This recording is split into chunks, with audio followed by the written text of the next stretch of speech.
తెలంగాణ భవన్ దగ్గర high tension నెలకొంది. సింగరేణిపై వివాదాస్పద వ్యాఖ్యలు చేశారంటూ బాల్కా సుమన్ను అదుపులోకి తీసుకునేందుకు పోలీసులు వెళ్లారు. ఈ క్రమంలో పోలీసులను బీఆర్ఎస్ కార్యకర్తలు అడ్డుకున్నారు. దీంతో పోలీసులు బీఆర్ఎస్ కార్యకర్తలకు మధ్య తోపులాట చోటు చేసుకుంది. పోలీసులు గో బ్యాక్ అంటూ బీఆర్ఎస్ కార్యకర్తలు నినాదాలు చేపట్టారు.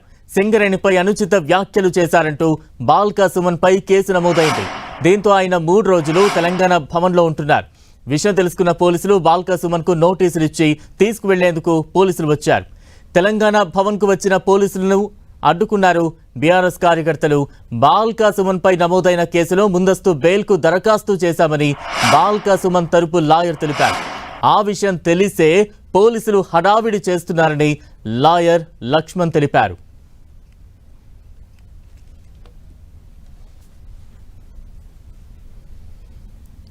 బాల్కా సుమన్ అరెస్టుకు రంగం సిద్ధమైంది. మరోవైపు తెలంగాణ భవన్ వద్ద పోలీసులు ఇప్పటికే మోహరించారు. పెద్ద ఎత్తున బీఆర్ఎస్ శ్రేణులు కూడా అక్కడ చేరుకుని పోలీసులు గో బ్యాక్ అంటూ కూడా పెద్ద పెట్టిన నినాదాలు చేస్తూ ఉన్నారు.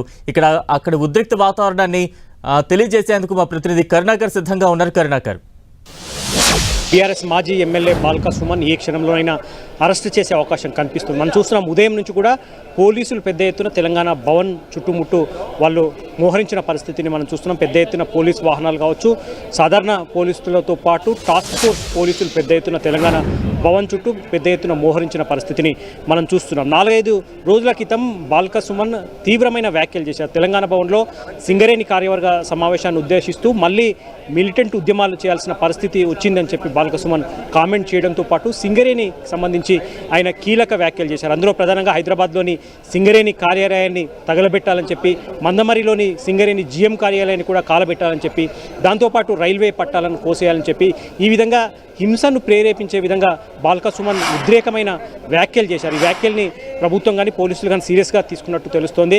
ఎందుకంటే ఇప్పటికే బాల్కా సుమన్ చేసిన వ్యాఖ్యలను తీవ్రంగా పరిగణించిన కాంగ్రెస్ పార్టీ కావచ్చు, ప్రభుత్వం కావచ్చు, పెద్ద ఎత్తున నేతలంతా కూడా పోలీస్ స్టేషన్లో ఫిర్యాదు చేసిన పరిస్థితిని మనం చూస్తున్నాం. అందులో ప్రధానంగా అబిడ్స్ నాంపల్లి 2 పోలీస్ స్టేషన్లో ఫిర్యాదు చేసిన నేపథ్యంలో ఇప్పటికే అబిడ్స్ నాంపల్లి పోలీసులు కేసులు నమోదు చేశారు. దాంతోపాటు కాంగ్రెస్ పార్టీ ఎమ్మెల్సీలు అద్దంకి దయాకర్, బల్మూరి వెంకట్ స్వయంగా డీజీపీని కలిసి ఫిర్యాదు చేసిన పరిస్థితిని మనం చూస్తున్నాం. కాబట్టి బాల్కా సుమన్ పై నాన్ బెయిలబుల్కి సంబంధించిన 6 సెక్షన్ల కింద కేసులు నమోదు చేశారు. అప్పటి నుంచి కూడా ఆయనను అరెస్ట్ చేసేందుకు పోలీసులు ప్రయత్నం చేస్తున్నారు. కానీ గత 3-4 రోజులుగా బాల్కా సుమన్ తెలంగాణ భవన్కే పరిమితం అవుతున్నారు. పార్టీ కార్యాలయమైన తెలంగాణ భవన్లోనే ఆయన ఎక్కువగా ఉంటున్నారు. ఈ నేపథ్యంలో పోలీసులు తెలంగాణ భవన్కు వచ్చి అరెస్ట్ చేసే పరిస్థితి లేదు. కానీ ఈరోజు ఖచ్చితంగా పోలీసులు బాల్కా సుమన్ అరెస్ట్ చేసే పరిస్థితి మనకు కనిపిస్తోంది. ఎందుకంటే బాల్కా సుమన్ ప్రస్తుతం తెలంగాణ భవన్లోనే ఉన్నారు.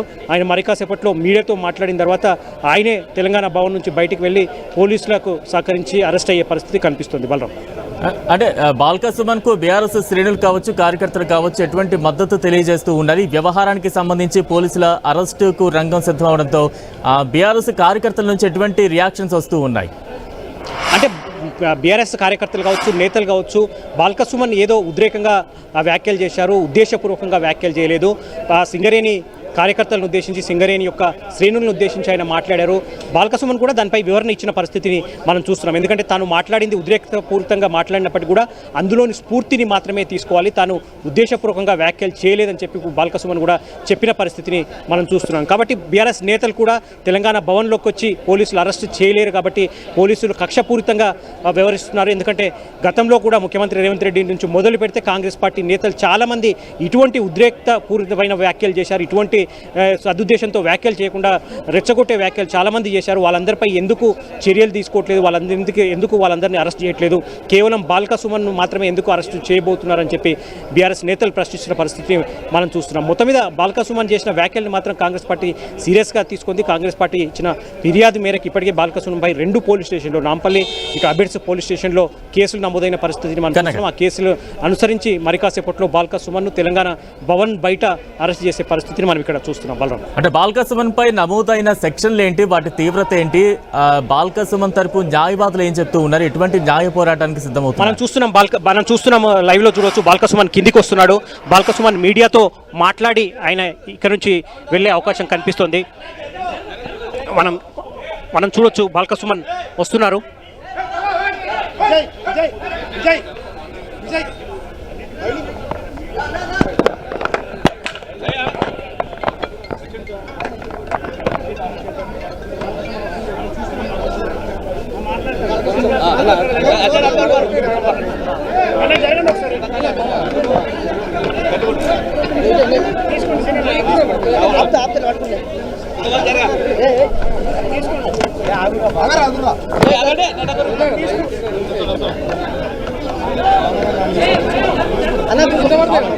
జై తెలంగాణ జై తెలంగాణ జై తెలంగాణ జై తెలంగాణ జై తెలంగాణ జై తెలంగాణ సిగ్గు అక్రమ కేసుల సిగ్గు అక్రమ కేసుల down down CM down down CM down down CM down down CM down down CM down down CM down down CM down down CM జై తెలంగాణ జై జై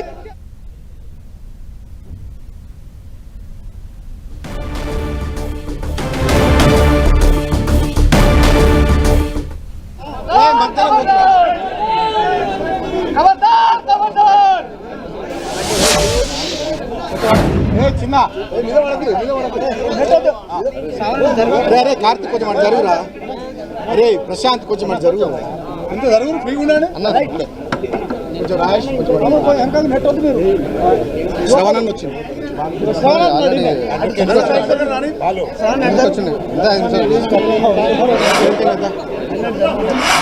కళ్యాణ్ బయట సార్ కొంచెం సార్ తన మేడం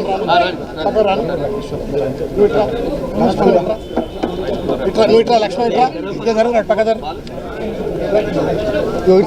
లక్ష్మణ్ పెట్ట అరే మీరు వెనకకు జరుగురు విజయ్ వెనకకు మాట్లాడాలా కొంచెం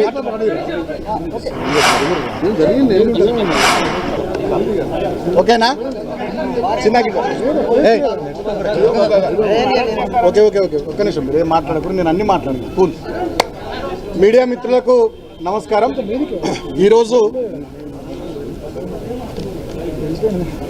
కాంగ్రెస్ ప్రభుత్వం ఈ 3 సంవత్సరాల పాలనలో ప్రభుత్వం ఇచ్చిన 6 గ్యారంటీల మీద కానీ 420 హామీల మీద కానీ వివిధ డిక్లరేషన్ల మీద కానీ ఎవరైతే గట్టిగా మాట్లాడుతున్నారో ప్రశ్నిస్తున్నారో వాళ్ళందరి మీద అక్రమంగా కేసులు పెట్టి జైలుకు పంపించి వేధించుడు వారికి పరిపాటిగా మారిపోయింది. ముఖ్యంగా ఆనాడు తెలంగాణ ఉద్యమంలో 226 కేసులు భరించి సుమారు 4 సందర్భాల్లో లాఠీ చార్జీల్లో గాయపడి చెంచల్గూడ చెర్లపల్లి జైళ్లలో 2009 నుంచి 2014 వరకు వివిధ సందర్భాల్లో జైళ్లలో ఆనాడు నన్ను టార్గెట్ చేసి కాంగ్రెస్ ప్రభుత్వం ఉంచింది. మళ్ళీ ఇవాళ అధికారంలోకి వచ్చినటువంటి కాంగ్రెస్ ప్రభుత్వం మళ్ళీ నన్ను టార్గెట్ చేస్తూ ఉంది. ఈ 3 సంవత్సరాల పాలనలో నా మీద 10ల సంఖ్యలో కేసులు పెట్టింది. మరి పాత రికార్డు వీళ్ళు బద్దలు కొడతారో ఏందో తెలియదు. గతంలో 226 కేసులు ఉండే నా మీద తెలంగాణ ఉద్యమంలో. ఆ రికార్డు బద్దలు కొట్టాలనుకుంటారో ఏమో ఇప్పటి కాంగ్రెస్ ప్రభుత్వం. అక్రమంగా అనేక కేసులు పెట్టి నన్ను వేధిస్తూ ఉంది. మొన్నటికి మొన్న మీరు చూస్తే క్యాతన్పల్లి మున్సిపాలిటీలో 22 వార్డుల్లో 14 వార్డులు మేము గెలుచుకుంటే కేవలం 7 వార్డులు గెలుచుకున్న కాంగ్రెస్ అన్యాయంగా క్యాతన్పల్లి మున్సిపాలిటీ చైర్మన్ స్థానాన్ని కైవసం చేసుకోవాలని కుట్ర చేసి నా మీద నాతో పాటు మా నాయకులు 25 మంది మీద అక్రమ కేసులు పెట్టి నన్ను ఆదిలాబాద్ జైల్లో 16 రోజుల పాటు ఉంచారు. సో అక్కడ అనేక రకాలుగా జైల్లో కూడా ఇబ్బంది పెట్టిర్రు. నాకు థ్రోట్ ఇన్ఫెక్షన్ వస్తే ట్యాబ్లెట్లు ఇవ్వలే. దాదాపు 4-5 రోజుల పాటు విపరీతమైన చలి అక్కడ ఉంటుంది. ఫిబ్రవరి మాసం చలి బాగుంటే నాకు బెడ్షీట్ ఇవ్వలే. అనేక రకాలుగా నన్ను రిస్ట్రిక్షన్స్లో ఉంచుతూ వేధించారు. అయినా వాళ్ళ కడుపు మంట ముఖ్యమంత్రి రేవంత్ రెడ్డిది, మంత్రి వివేక్ది, కాంగ్రెస్ ప్రభుత్వ పెద్దల కడుపు మంట చల్లారనట్టుంది. మళ్ళీ ఇప్పుడు అక్రమంగా కేసులు పెట్టిరు. నేను 2014లో పెద్దపల్లి ఎంపీగా గెలిచిన, సింగరేణి కార్మికుల ఓట్లతో గెలిచిన ఆనాడు. 2018లో చెన్నూరు నుండి ఎమ్మెల్యే గెలిచిన మా మందమరి రామకృష్ణాపూర్ కోల్బెల్ట్ ఏరియా పెద్ద ఎత్తున నాకు ఓట్లేసి ఆనాడు ఆశీర్వదించారు. ఇప్పుడు మేము ఓడిపోయినప్పటికీ కూడా ఆ ప్రాంత కార్మికుల పట్ల ఈ కాంగ్రెస్ ప్రభుత్వం చేస్తున్నటువంటి అన్యాయాలు, మోసాలు దాన్ని నిరంతరం ప్రశ్నిస్తూనే ఉన్నాం. మేము ప్రశ్నిస్తే కూడా, మాట్లాడితే కూడా తట్టుకోలేకుండా ప్రభుత్వ పెద్దలు సంయమనము, సహనం లేకుండా వ్యవహారం చేస్తూ ఉన్నారు. అక్రమంగా కేసులు పెట్టి వేధిస్తూ ఉన్నారు. ఇవాళ నన్ను జైలుకు మళ్ళొక్కసారి పంపించాలనే ఆలోచన ముఖ్యమంత్రి రేవంత్ రెడ్డి, మంత్రి వివేక్, ఇతర కాంగ్రెస్ ప్రభుత్వ పెద్దలు చేసి ఇవాళ జైలుకు పంపిస్తూ ఉన్నారు. నన్ను అరెస్ట్ చేసి అక్రమంగా కేసులు పెట్టిరు. ఆ పెట్టిన సెక్షన్స్ కూడా మా లీగల్ టీంతో ఇప్పుడు మాట్లాడుతుంటే ఆ ఒక్క సెక్షన్ నాకు అట్రాక్ట్ కాదు. 326G కానీ ఇతరత్ర అనేక సెక్షన్స్ అన్యాయంగా పెట్టిన. అంటే ఏంది దీని ఉద్దేశం? బాల్క సుమన్ మాట్లాడుతుండు, ప్రశ్నిస్తుండు కాబట్టి బాల్క సుమన్ గొంతు నొక్కాలి, అరెస్ట్ చేసి జైళ్ళల్లో వేయాలి, నిర్బంధం విధించాలి, తద్వారా పైశాచిక ఆనందం పొందాలనేటటువంటి ఆలోచన కాంగ్రెస్ ప్రభుత్వ పెద్దల్లో కనబడుతోంది. నన్ను అరెస్ట్ చేసుడు, జైలుకు పంపించుడు, వీటి మీద పెట్టే శ్రద్ధ నేను ప్రభుత్వ పెద్దలను అడుగుతూ ఉన్నా. మీరేం మాట ఇచ్చారు? మొన్న సింగరేణిలో కార్మికులకు వారసత్వ ఉద్యోగాలు ఇస్తామన్నారు. మేము గతంలో కేసీఆర్ గారు 19,000 ఉద్యోగాలు ఇచ్చారు. మీరు ఇప్పుడు ఉద్యోగాలు ఇచ్చారు, మేము దృష్టి పెట్టుర్రి. జీవో 76 ద్వారా మేము సింగరేణిలో ఇళ్ళ పట్టాలు ఇచ్చినాం. ఒక రామకృష్ణపూర్లోనే 3,366 కుటుంబాలకు మేము పట్టాలు ఇచ్చినాం. ఇప్పుడు మీరు పట్టాలు ఇచ్చిన మేము శ్రద్ధ పెట్టుర్రి. ఒక్క పట్టా కూడా ఇవ్వలేదు ఈ 3 ఏళ్లలో. ఇవాళ సింగరేణిలో 15,000 కోట్ల కుంభకోణం చేసిర్రు. 40 లక్షల టన్నుల బొగ్గు మాయమైంది, 1,600 కోట్లు దాని విలువ. ఇవాళ సింగరేణిలో ఒక్క సంక్షేమ కార్యక్రమం అమలైతే లేదు, కొత్త మైన్స్ లేవు, అనేక కుంభకోణాలు. సోలార్ ప్లాంట్లలో కుంభకోణం, నైని బొగ్గు బ్లాక్ల వేలంలో కుంభకోణం, జైసల్మేర్ దగ్గర ఎక్కడనో రాజస్థాన్లో పాకిస్తాన్ బార్డర్లో సోలార్ పవర్ ప్లాంట్ ఏర్పాటు చేస్తారట సింగరేణులు. అది ఎవరికి తెలియదు, అక్కడ ఏమవుతుందో ఏందో తెలియదు, దాంట్లో కుంభకోణం. ఇవాళ మొత్తం సింగరేణి కుంభకోణాలమయమైపోయింది, బొందలగడ్డగా మారిపోయింది. 9 జిల్లాల్లో విస్తరించినటువంటి సింగరేణి, సుమారు 12 నుండి 14 అసెంబ్లీ నియోజకవర్గాల పరిధిలో విస్తరించినటువంటి సింగరేణిలో ఇవాళ మా కార్మికులు కానీ, వాళ్ళ కుటుంబాలు కానీ, రిటైర్డ్ కార్మికులు కానీ, కాంట్రాక్ట్ కార్మికులు కానీ, ఆ ప్రాంత ప్రజలు కానీ చాలా ఆవేదనతోని, ఆందోళనతోని, బాధతో ఉన్నారు. ఆ ప్రాంత ప్రతినిధిగా ఆ ప్రజల తరపున, ఆ కార్మికుల తరపున మేము మాట్లాడుతున్నాం. మేము మాట్లాడుతూనే భరించలేనటువంటి కాంగ్రెస్ ప్రభుత్వ పెద్దలు ప్రజాపాలన పేరిట ఎమర్జెన్సీ నాటి రోజుల్ని తలపిస్తూ ఉన్నారు. మమ్మల్ని భయపెట్టడం, ప్రశ్నించిన వాళ్ళని భయభ్రాంతులకు గురి చేయడం, ఈ రకమైనటువంటి చర్యల ద్వారా పైశాచిక ఆనందం పొందుతూ ఉన్నారు. మొన్నటికి మొన్న రాష్ట్రమంతా చూసింది. అశోక్ అనే ఒక ఆర్టీసీ డ్రైవరు, ఆయన జగిత్యాలలో మీరు వడ్లు కొనుర్రి, మక్కలు కొనుర్రి అంటే ఆయనను వేధించారు. ఇట్లా చాలామందిని వేధిస్తూ ఉన్నారు, ఇబ్బందులు పెడతా ఉన్నారు.